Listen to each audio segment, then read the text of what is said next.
living longer, living healthier, living better than ever before.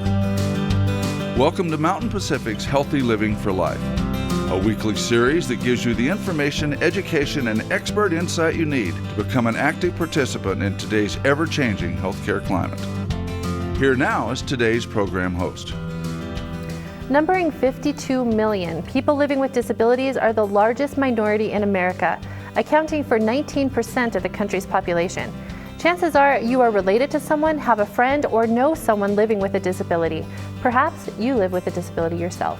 Welcome to Healthy Living for Life, a show dedicated to helping you do just that. I'm Beth Brown, your host. Today we talk about advocating for the rights of people with disabilities. Stay tuned.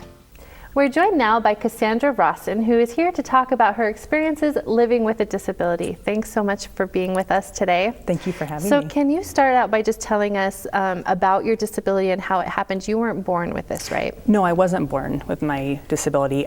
I was 17 years old, a senior in high school, and I was out riding four-wheelers with a couple of friends. I was not very experienced on the four-wheeler, and I went up a hill. I realized I was taking the wrong turn. I hit the gas instead of the brake and went off about a 12-foot drop-off. When I landed, I don't know if the four-wheeler landed on my stomach or if I just landed oddly, but when I looked down, my legs were at a really awkward angle and I couldn't feel my legs, and I knew immediately that I was paralyzed.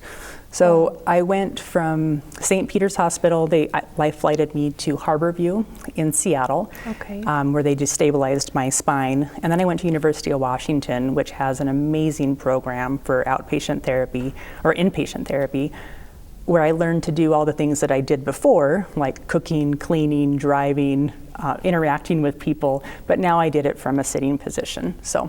Yeah. So let's talk about that a little bit, because you have definitely not let yourself slow down at all, even though you're in a wheelchair. What are some of the challenges that you've maybe had to overcome being in a wheelchair?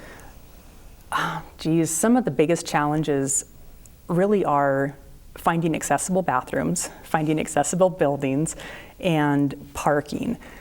Everyone knows that you're not supposed to park in the handicap spots unless you have a placard, right? But a lot of people don't know that you're also not supposed to park in those lines next to the spots. Those are used for lifts, for wheelchairs from the vans. They're also used for people like me who needs to get next to their car, take their wheelchair apart, put it in their car.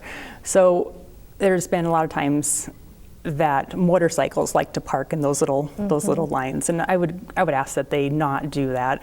Bathrooms are another huge one. I fly a lot, and I'm the first person on a plane, and I'm the last person off a plane. So when it says that you have a 1 hour layover, my layover is actually about 30 minutes. And trying to find a bathroom, you can go in, and you know how airports are, there's dozens of bathrooms in there. And the only one that's ever taken is the big one. And people, I'm not sure if they just don't realize it, they just like the bigger bathroom. So I would ask that people not use those if they have a choice. So those are some of the struggles. But Okay, and just when it comes to interacting with folks, what do you wish that people knew about people with disabilities? You know, a disability can happen to anyone at any time. You could be driving home and you get into a car accident, or your spouse falls off a ladder, or your child gets an infection, and in the blink of an eye, your life has changed. And so I would like people to really think about what's around them. Again, noticing little things about maybe I shouldn't park here, or hold the door open. If you see me coming, I will never complain if someone opens the door for me. I love it. So that's what I like. We're really just like everyone else. I just do things from a sitting position instead of a standing position. Okay. So you talked about holding the door open for you, things like that.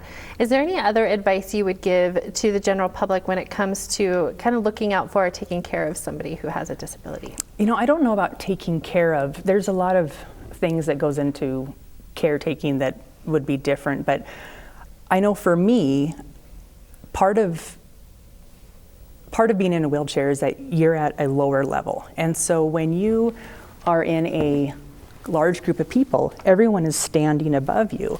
and pretty soon you feel very claustrophobic and your neck starts to hurt. And so I appreciate it when I'm talking to somebody and they sit down so I can look at them face to face. That's just something simple that anyone can do. Yeah, that makes a lot of sense. So I know that you've also advocated for yourself and for people with disabilities. Can you talk a little bit about some of the advocacy you've done?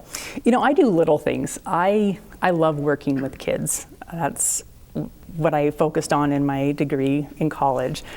And kids are wonderful. They're very, very curious and they want to ask a lot of questions, and I never have a problem answering questions. For example, if I'm in a supermarket and I see a little kid kind of staring at me, I'll say, you know, do you have a question? And they'll either ask it or they'll shy away. Sure. But unfortunately, it's usually the parents that pull the kid away and say, oh, I'm really sorry they bothered you, and they tell the kid, don't stare, don't ask questions. And I wish they wouldn't do that. I wish that they said, if you want to ask her a question, please do. Because usually the kid will come up and say, why do you have to use that? And I'll tell them, well, I broke my back, my legs don't work anymore. And they go, oh, okay.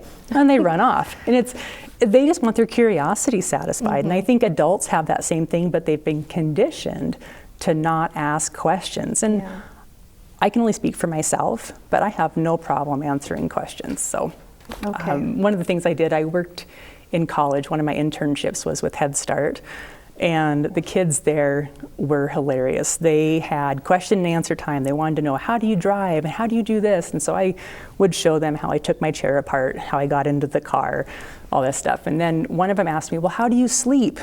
So I made a little bed on their lunch table, laid down, and they said, oh, okay. Well, I found out weeks later from one of the parent-teacher conferences that they literally thought that I had to sleep on their kitchen table or their lunch table at night. So that took a little more explaining. Kids are very literal, and I forgot that. So I like to do little things, make people more comfortable. Perfect. So we only have a couple seconds left, but just really quickly, for those folks who have a disability and don't know how to advocate for themselves, one piece of advice you'd give? I would say put on your best smile, because you're going to get the attitude returned to you that you're portraying to others.